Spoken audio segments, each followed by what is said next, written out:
While we're waiting,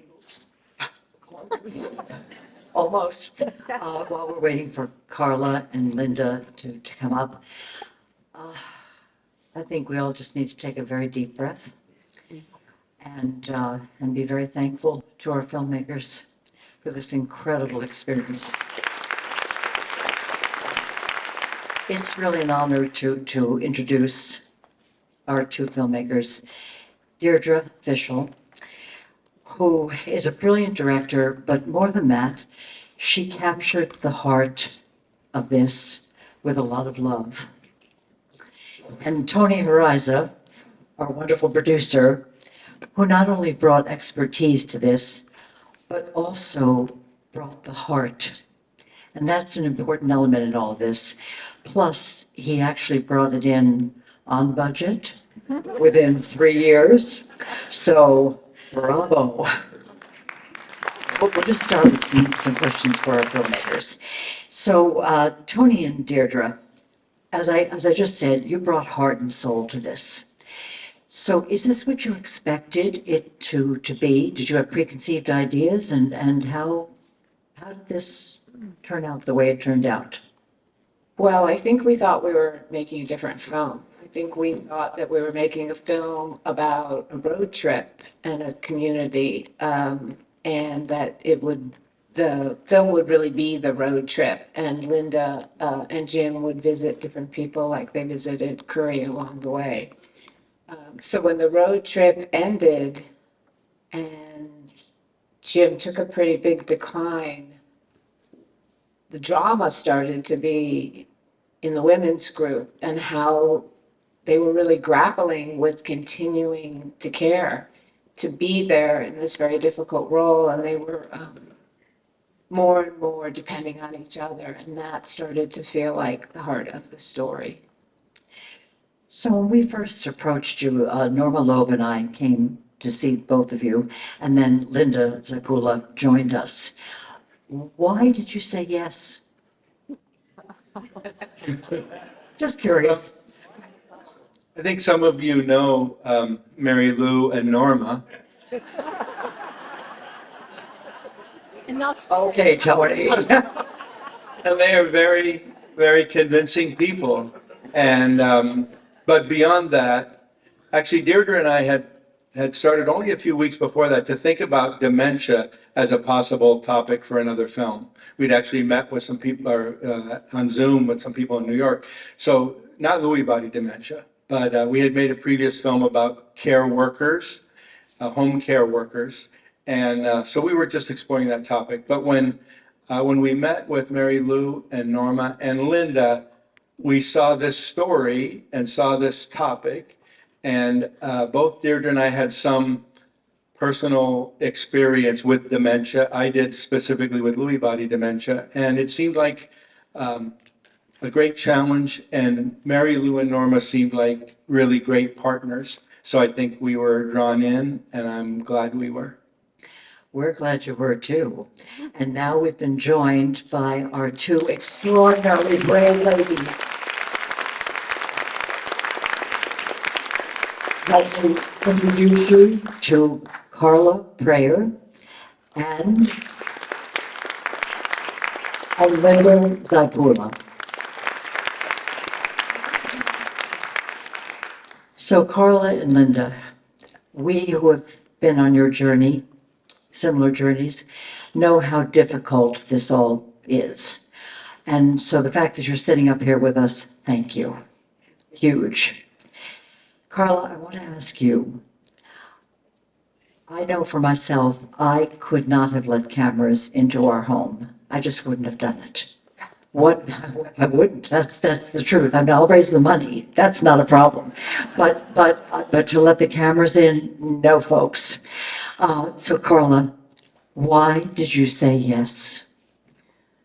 You know, Mary Lou, I understand that. You know, I know many people that won't even take the time to even go to support groups.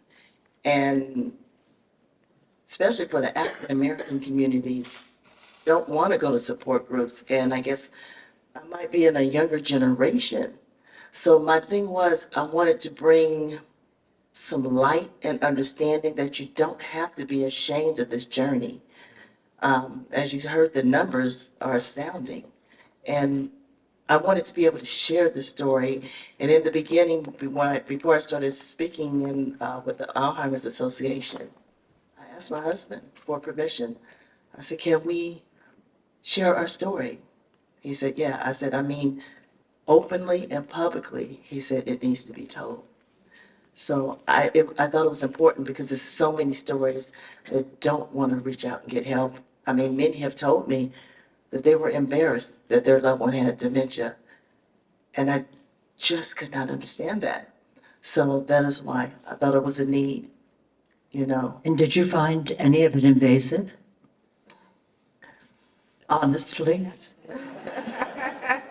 Yes, yes, Yeah. yes. There were a couple of things I will say, Tony and Deidre, it was, but the way they covered up some of the things was amazing. There was a scene in there that was very invasive, and it wasn't noticeable.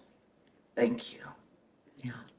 That's the heart and soul, isn't it, that they bring to it? Yes. That's why we lucked out. I mean, we really lucked out with these filmmakers because I don't know very many people who would bring those elements to this. Linda, I want to ask you about Curry.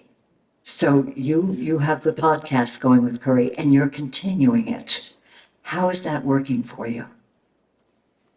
Um, well, I took a little break when Jim passed away um, for my own sanity and emotional well-being.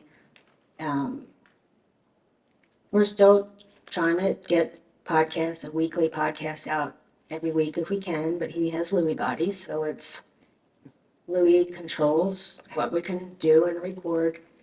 And when my husband passed away, Curry's wife's name is Linda also, so that has been a problem for him because I'm podcast Linda and wife Linda. And people think we're married sometimes, which is okay. He's like that annoying older brother. Yeah.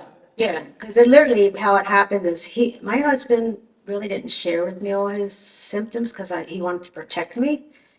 But Curry had this Our Journey with Lewy Body page, and I joined it, and he just puts it out there like what Louie's making them feel like each day. And for me, I'm like, okay, well, I kind of now could understand maybe Jim's feeling the same way. So I joined his group, then I had this idea pop into my head during COVID, and then I texted him, or I asked for his number, and I called him. I'm like, hey, I got this idea. And he was like, I don't even know what a podcast is. And recently, he told everybody that he thought I was some crazy woman. Yeah, she said that very clearly in the film. Yeah, we did. Oh, yeah, yeah, Yeah, yeah. yeah. So, his wife asked me to keep doing it as long as I can emotionally do it because it gives him purpose. That's beautiful. I want to ask everybody the same question on the panel, and you don't have to answer, but I'd love to know what was your greatest challenge? Let's start with that one. What was your greatest challenge along this journey of this filmmaking? Reminding Jim to turn off the mic when he went to the bathroom. Oh, isn't that the big challenge? So I'm sure they'd heard a few bathroom breaks. That was a challenge for them. Yeah. How about you, Carla? You know, I can remember one of the challenges.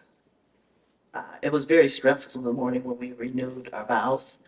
And I knew I had to take him for a walk to get some of his energy out.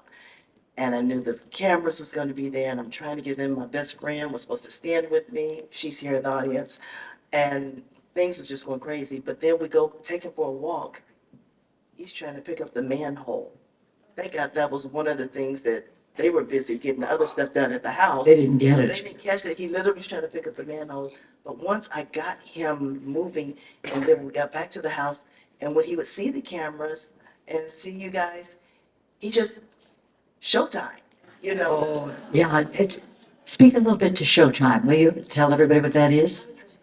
Can I jump in here? Because I think this is why it's so hard to diagnose this disease, because people with Lewy body can go to a doctor's office and they are on their best behavior. Like I would stand behind him and the doctor would ask him, are you having any of these problems and this and that? And he would talk to the doctor like we're talking to each other. And then we go to the car and he can't even figure out how to open the door. So people with Lewy body can show time, like they can just, I think we show time in our support meetings for each other too, but that's what's strange about this disease is, and you guys saw it, like 1 minute he can be having a total conversation and the next minute he doesn't know how to open the refrigerator door. And show timing is a medical term. Yep. Yeah, that's what they call it in the field. Tony, how about you? What was the biggest challenge that you faced? Well, I think for Deirdre and I to figure out along the way as the story we thought was going to happen didn't happen, and then many things we didn't expect did happen, including that both the men were more ill than we realized, to keep altering what we were shooting and how we saw the film. And then I think the challenge of knowing what to include and what we could leave out, because there are many parts of this story, both informationally and different characters and so on. So those decisions, like how you distill it to a story, a film that, can engage people, involve them emotionally, and give just enough information to raise curiosity. It sounds easy, but there were a lot of struggles over what was in and what was out. Deirdre, do you want to add something? Well, I think the thing that was the most difficult was trying to give space in the film to kind of basically catch your breath from some of the scenes and how difficult that they are. And there's a film I show every year in my film class, Night and Fog, which is a very different but very, very heavy film about the Holocaust. And Alan Renee talks about how do you keep people watching? And I think that the editor Flavia and Tony and I were thinking about that a lot. It's not an easy story, and we didn't think that the story was going to be a full cycle. But that's the truth. And I think eventually we just said, well, this is the truth. And there is a beginning and a middle and an end to this journey. Which none of us could have predicted. Right. Let's go to joy.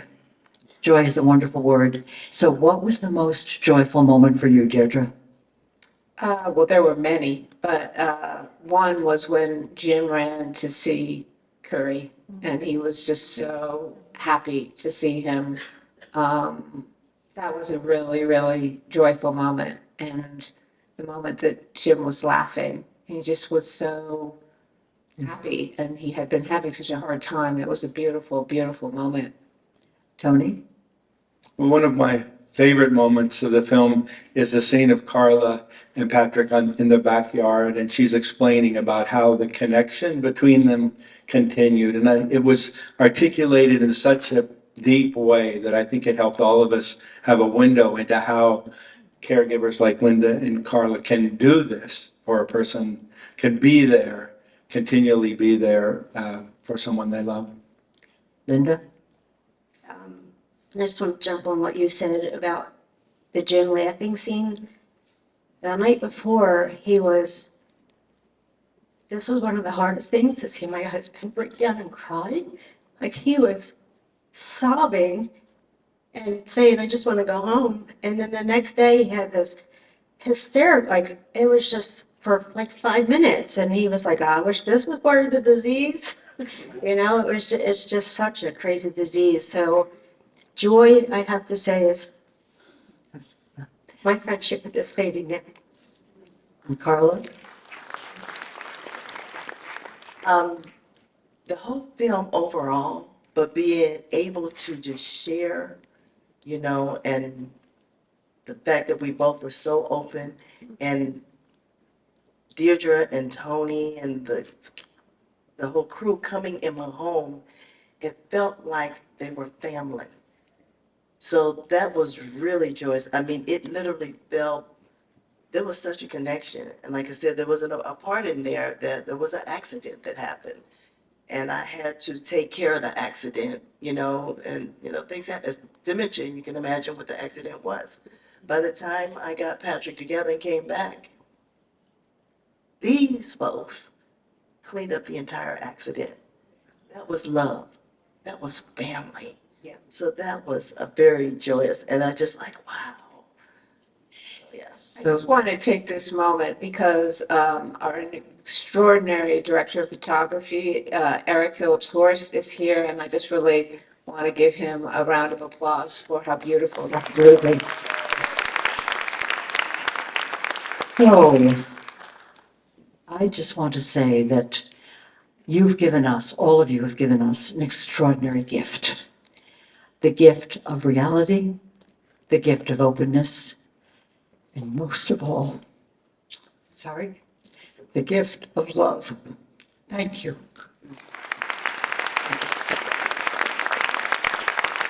Now, if you'll bring the lights up, we'd like to open this up for a few minutes for any questions that might be in the audience. So can we turn the house lights on, please? Folks, house lights. Maybe that misses. We can see. We can do it in the dark. We can see. We can do it in the dark too. I mean, It's better. we're flexible. But somebody have a, Yeah, over here. okay, whoever's, I can't see you, so Okay, stand up and ask, please. sure.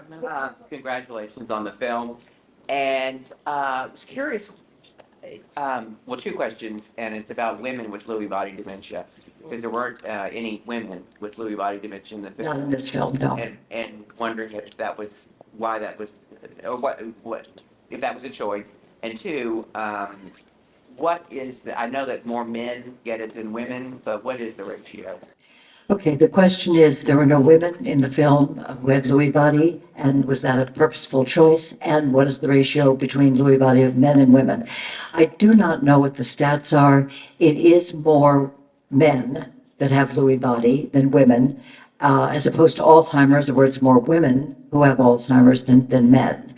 In terms of the choices, that's just a roll of the dice and fate and what comes up and happens. Well, I think it all still has to do with who's in a support group for caregivers. And I think that is much more of a women's thing. Women tend to come together. So there are some caregivers, right, who are in, but they don't come to the groups.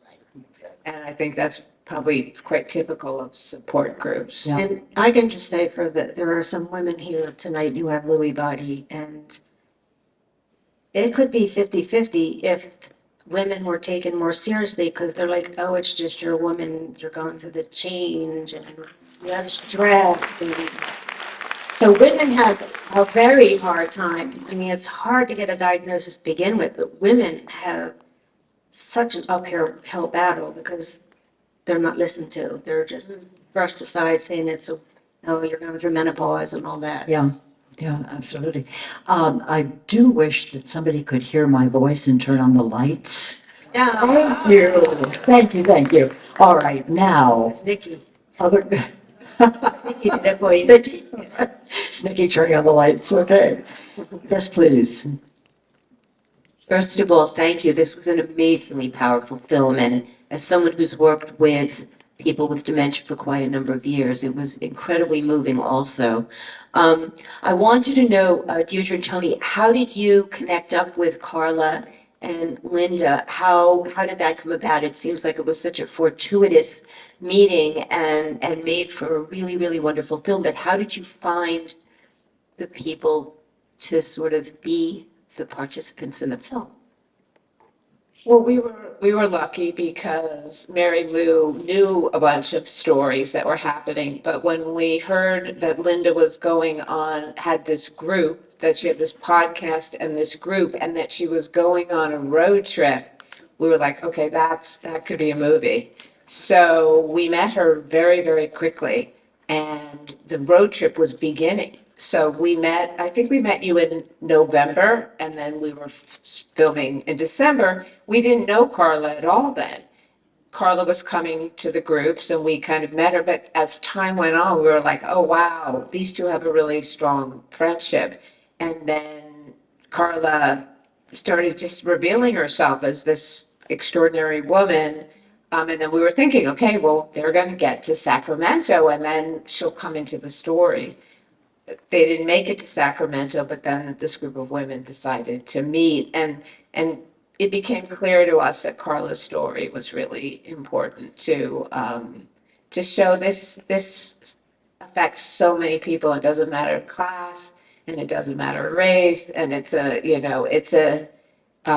so many different lives that are affected by Lewy body. Absolutely. Other questions? Yes, please.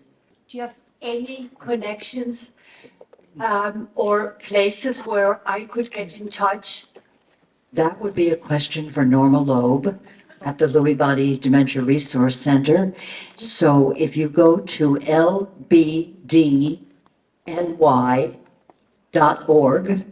you'll find a phone number, a helpline, and please call it and ask that question, and you will be helped. Okay, thank you. You're welcome. Again, for anybody out there, it's lbdny.org.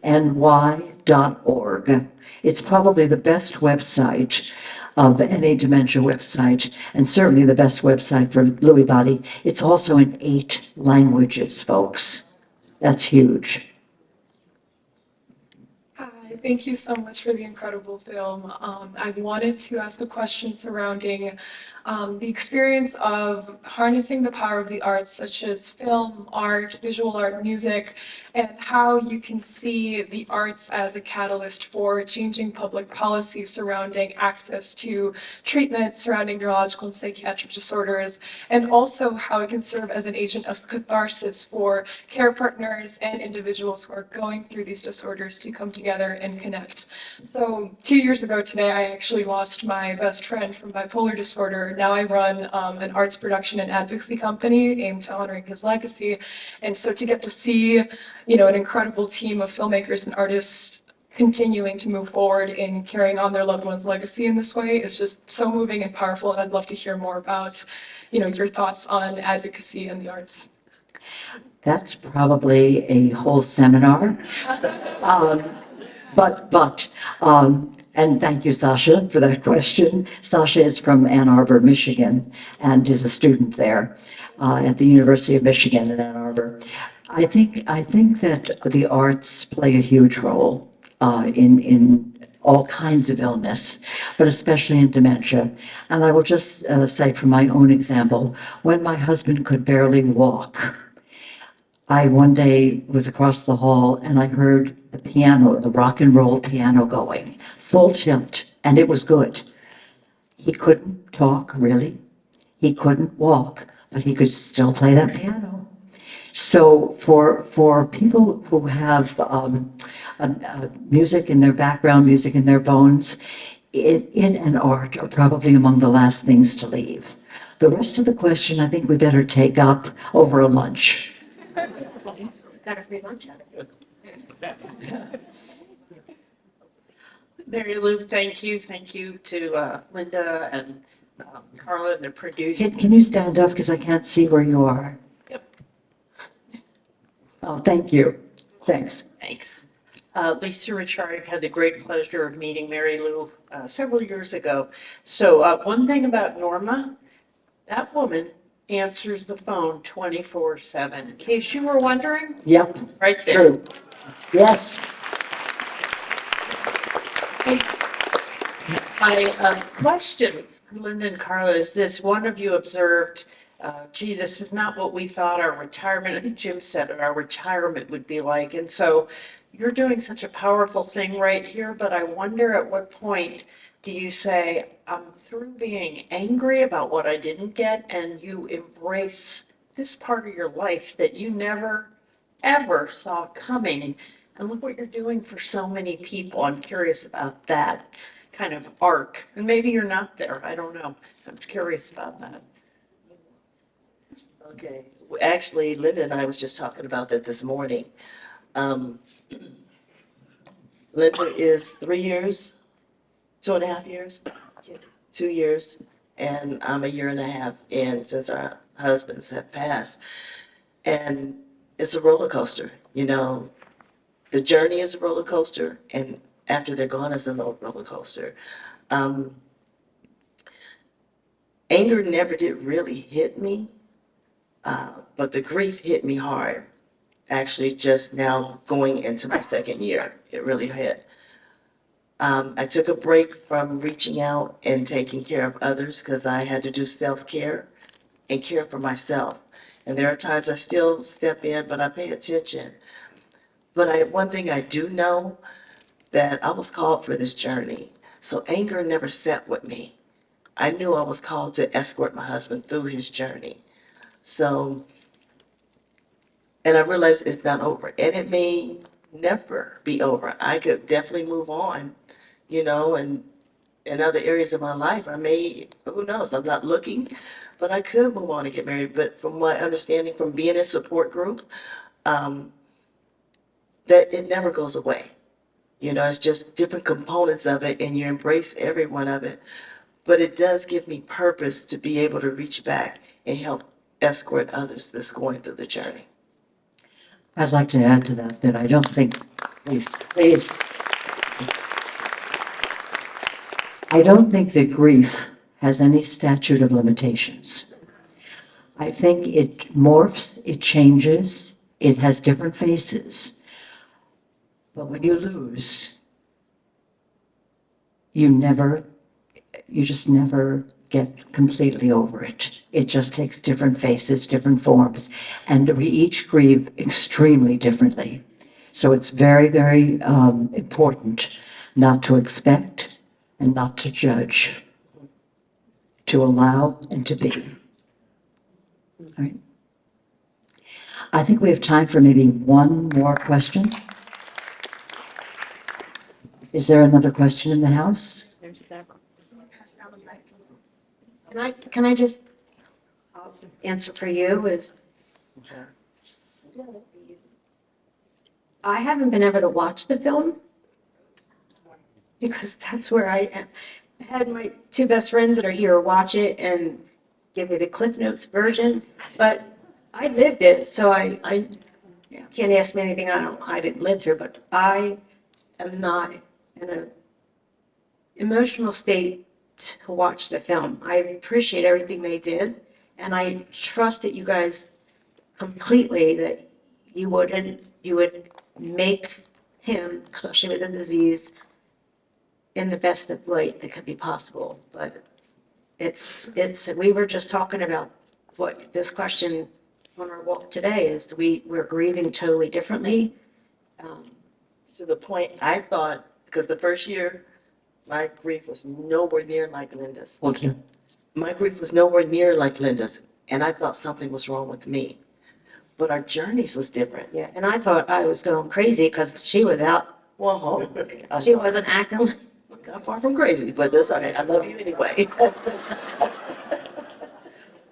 I'll let it slide. No, but everybody reacts differently. And you Yeah. can't have expectations about how someone's going to act. No expectations, folks. You can't, the disease is elusive, and so is grief. And no, when you've met one person with Lewy body, you've met one person with Lewy body, because no two people have the same symptoms. And I think that's part of the reason why it's hard for doctors to diagnose also. Absolutely. And with that, I think we will wrap this up and say, please, a huge thank you to everybody up here. Sorry? Yeah, we have one more question. Oh, okay, sorry. I beg your pardon. This is a beautiful production and an act of love. But is this going to be showed to students in the medical profession? Is this going to be, what, The answer is yeah. how far is the medical profession understanding this disease? I'd like to address that because I've been on the road, on the circuit, speaking about Lewy body dementia, both through my book, I Didn't See It Coming, and also now through the film and showing the film. And at, for instance, the University of Nebraska Medical Center, where the film was shown, it was incredibly well received. And people are beginning to ask, doctors are beginning to ask for it to be shown. The University of Pennsylvania Medical Center now. I've got a date with them in May because, and this is the important part, because the doctors there believe that we caregivers are part of the solution, not part of the problem. And so with enlightened doctors, and they are there, they are beginning to show themselves and speak to other doctors who also are enlightened. We're building the path forward, we're building that bridge, and we will succeed in getting people on board. It's advocacy, it's you all can help us by sharing the word, by sharing what's going on, and by sharing what you've learned now about Lewy body dementia. That's the call to action, folks. Can I add something? One thing, we have a distributor where, the film will be released to the educational market by an organization called Good Docs. So within a couple of months, you'll be able to rent it, buy it from Good Docs. I did want to mention that this is a sneak preview, and we're having our world premiere this week with Doc NYC, which is a festival underway in New York right now. So if you know people who would like to see the film, there's a screening Wednesday night and another one Thursday in the middle of the day, and you could find that at docnyc.net. We'd encourage you to do that. And we did some real outreach to the medical schools and hospitals in the city. It's hard because those folks are busy. It's hard to get get them to pay the level of attention that's required, but we're committed to try to reach that audience. We think the medical audience is one really primary one. Absolutely. So on that note, folks, we have a lovely reception, a cocktail reception right across the hall, which we hope you'll all come to. We're all here to talk to you, and we are here to also thank you. Thanks to this panel, this extraordinary group of people, for their courage, their talent, and their loving care. Thank you very much, and thank all of you.